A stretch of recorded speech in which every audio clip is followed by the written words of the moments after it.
What up, is me Prez back at you with one of these videos, and we already covered the streets and the traffic stops. But today we're talking about one of the most important spots, when the police show up at your door or at your house. Oh my God, it's kind of a scary moment. But before we get started, let me give the disclaimer again.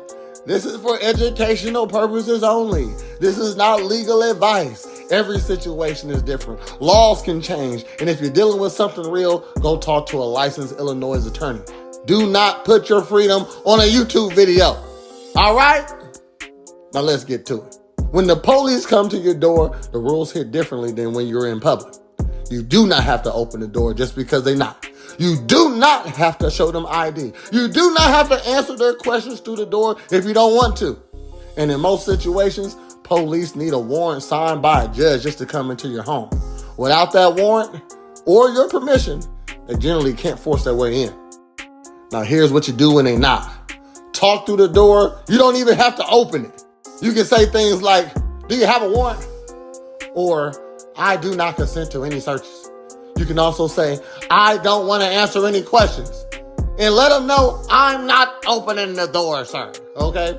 If they say, "Hey, we just want to talk," or if they say they're checking up on something, you still don't have to open the door. A lot of people open the door out of respect or fear and end up letting them inside. Once you open the door and you let them in, it can be seen as giving consent. That's why staying behind a closed door is the smart move in most cases. Now, there's a few exceptions, and I'm going to keep this simple.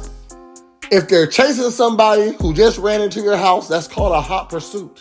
Or if it's a real emergency, like someone screaming for help inside, they might be able to enter without a warrant. Outside of those rare situations, they need that paper. Also, this is very important. Even if you open the door just a little bit to talk, you still don't have to show them ID or let them inside.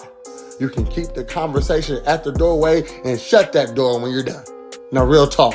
Your home is one of the strongest protected places you got. Don't just give the protection up easy. Now, here's a quick script you can use when they come to your door. 1, do you have a warrant signed by a judge?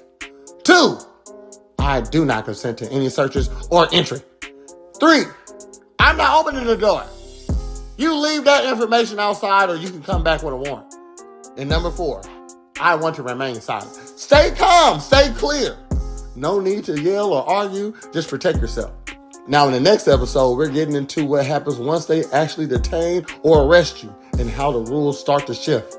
And if this helped you any, I want you to drop episode for me, please, in the comment section, and then tag somebody who needs to hear this. Subscribe if you haven't. You don't want to miss this series. Stay safe, stay silent, stay unfiltered. I'm Prez. Holla back.